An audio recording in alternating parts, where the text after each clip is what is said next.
Hello, movie lovers. What is thy bidding, my master? How's everybody today? In Toronto, it's a nice, very nice day. Blue sky, the sun's out. It's not too cold out. No, it's not cold. It's not a bad day. It's not warm. It's not short weather. Also, some people think it is because there's a few people walking around in shorts. Not me yet. I'll let you know when it's short weather. Let's talk about the movies. That's what we're here for. We're going to be talking about movies. I am your father.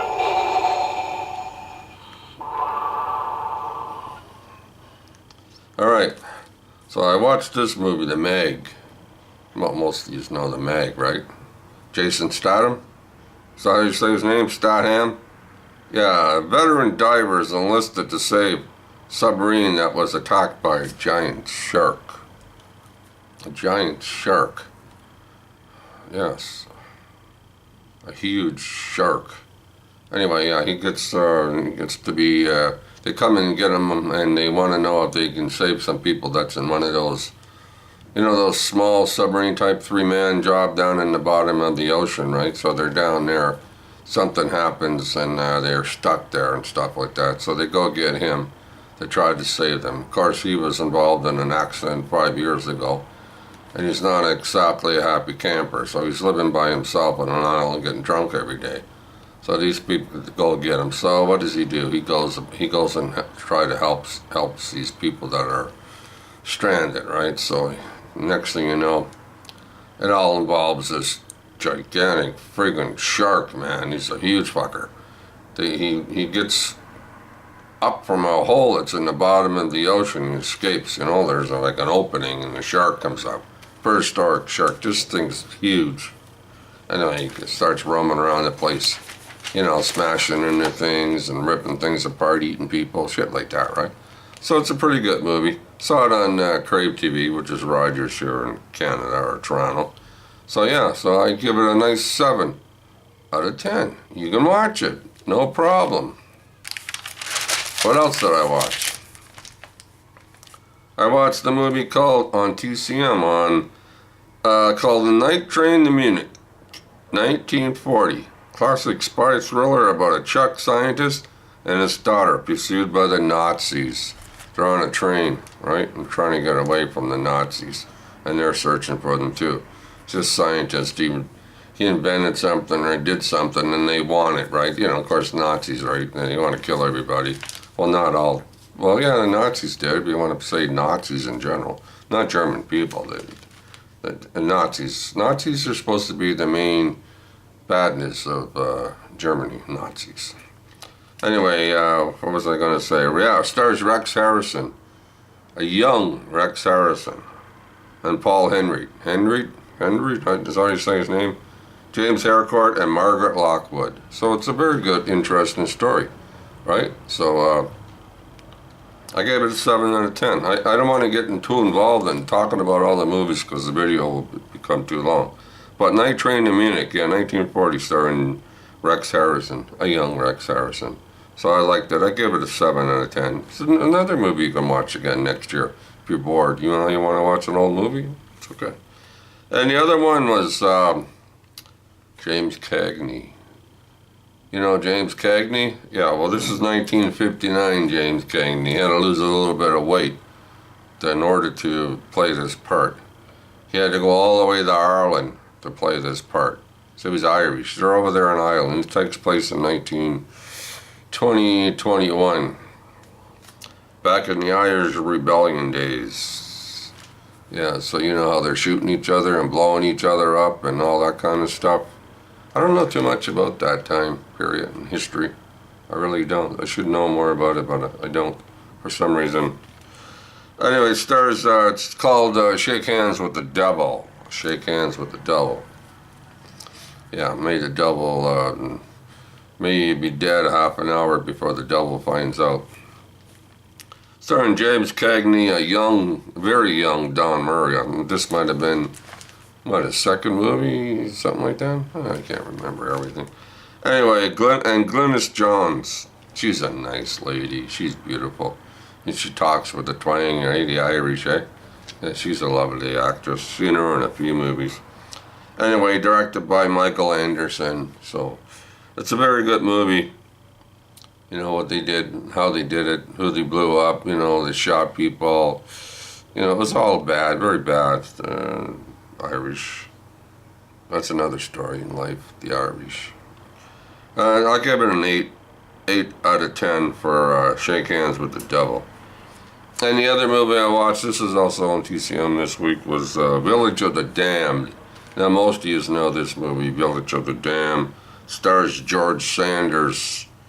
Yeah, a few years, what was it, a few years after All About Eve. He was in All About Eve, too, I think. What was All About Eve? What year was that? I can't remember.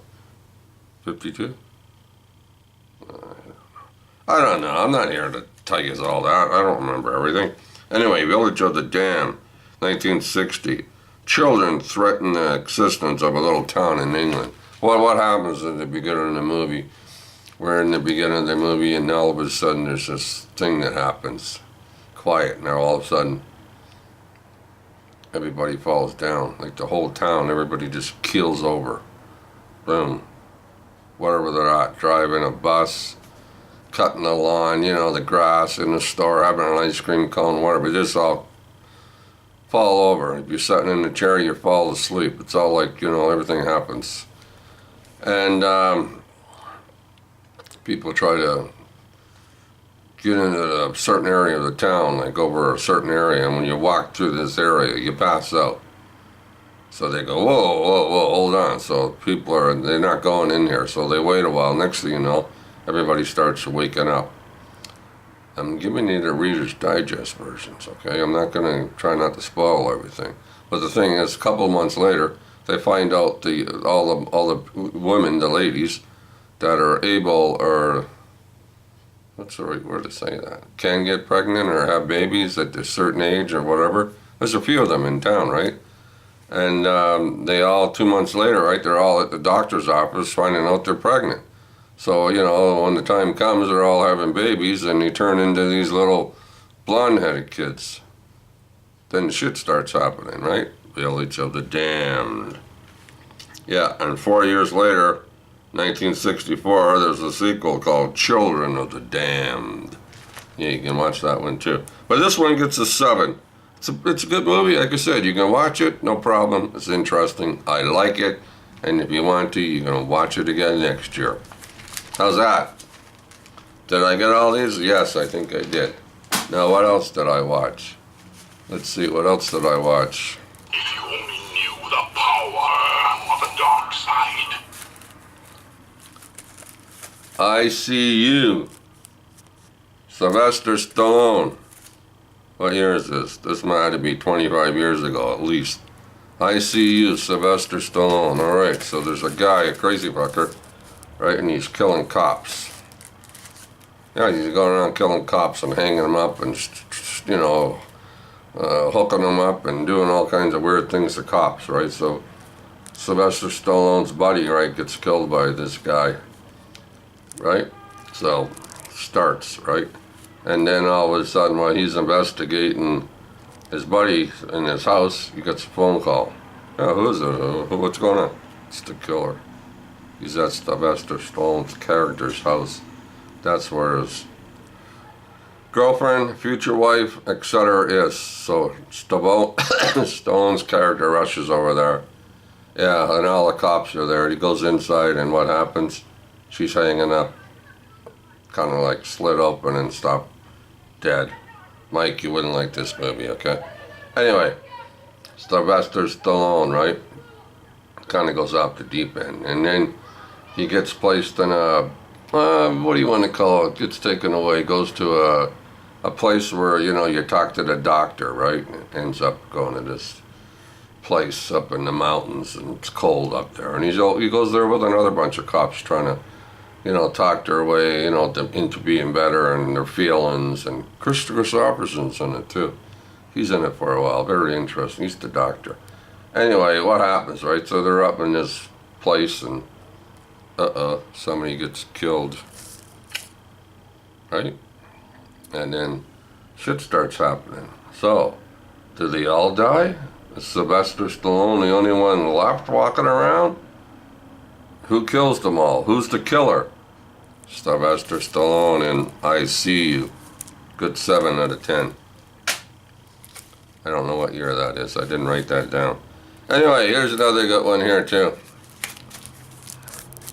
Hi, Serria. Humphrey Bogart. Ida Lupino. Pretty sure Ida Lupino's in it. 1941. What I keep telling you about the years of movies. 1939 and 1941. 2 very, very good years of movie making, people. Look it up. It's a love story. No matter what way you look at it, it's a love story. Bottom line, love story. Anyway, here's Humphrey Bogart's character. He gets out of jail, right? Guy meets him. And what else? He's in jail for what, 5, 6, 8 years, whatever. He gets out, what is he gonna do? They gotta rob a hotel, motel, a place where you stay, you know, there's bitches are. There's gonna be money in the vault, there's jewelry, everything. So he gets hooked up, he goes to this cottage place, he hooks up with a couple of guys, and they're stupid, right? You know what I mean? And then Ida Lupino's there with these guys, and anyway, on the way there, Humphrey Bogart mixes up with a family, right? With the grandpa and the grandma and the girl. And the girl's got a club foot. So one thing leads to another, and Humphrey Bogart keeps visiting this family. He gets his doctor, a so-called asshole doctor, right, to, you know, get another doctor to operate on the girl's foot. And her foot gets better, and she starts dancing. And then you go off, him and the 2 other guys, and the girl goes off and robs this place. And shit happens, and that's it. I can't tell you anymore, or I'll spoil it. I don't want to give you any spoilers. So, I mean, that's the general idea, right? What happens? You know, does he get away? Does he get shot? Does Ida Lupino get shot? Does she get away? What about the 2 other guys that help him rob the place? Do they get killed? Who knows? You're going to have to watch the movie. Hi, Serria. What did I give this one? Oh, this is an 8. Yeah, this one is a very good movie. Humphrey Bogart. 1941. The Skeleton Key. 2005. Kate Hudson and John Hurt. Although he doesn't say too much in the movie, John Hurt. But he's in there, right? Other people are in there too. But anyways, the young girl goes to this house in New Orleans. Big old mansion place. One of those 4-pillar jobs, right? Setting out back where the slaves and all that were, right? Back in the 1800s. So she goes out there to look after this old guy. There's an ad in the paper for $1,000 a week. $1,000 a week. Anyway, she's off to look after this old guy. One thing leads to another, and strange things begin to happen. Takes a little while to get going, like, you know what I mean? Like, their engine's a little slow at the beginning, and it starts picking up, right? So you gotta be prepared for that. A little slow, but it starts picking up. And then you gotta sit there and you gotta pay close attention to the movie, because things happen and you're going. And then by the end of the movie, yeah, you figured it all out, and you can add up the numbers, and you get 2, 2, and 1 equals 5. But that's the kind of movie this is. The Skeleton Key, 2005, Kate Hudson. Gets a 7. Hope I didn't say anything else, a 7. It's alright, you can watch it, and if you want to watch it again, you can, but it's not necessary. I think once you've seen this once, it's good enough. 7 out of 10 for The Skeleton Key. That's it. Oh no, sorry, I missed one. Yeah, I watched this one too. The Long Voyage Home. John Wayne, Thomas Mitchell, Ian Hunter, Barry Fitzgerald, Wilford Lawson, John Quaylen, Mildred Natwick. She's only in it for a few minutes. She's some drunken old lady in the bar. Anyway, this is directed by John Ford, of course, and this is from what year?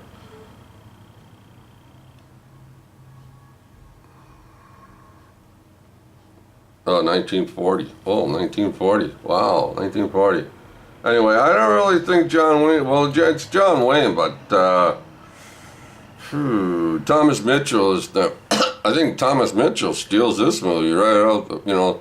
John Wayne's in it, but he's nothing, you know, he's no, it's not the main, John Wayne's not the main character.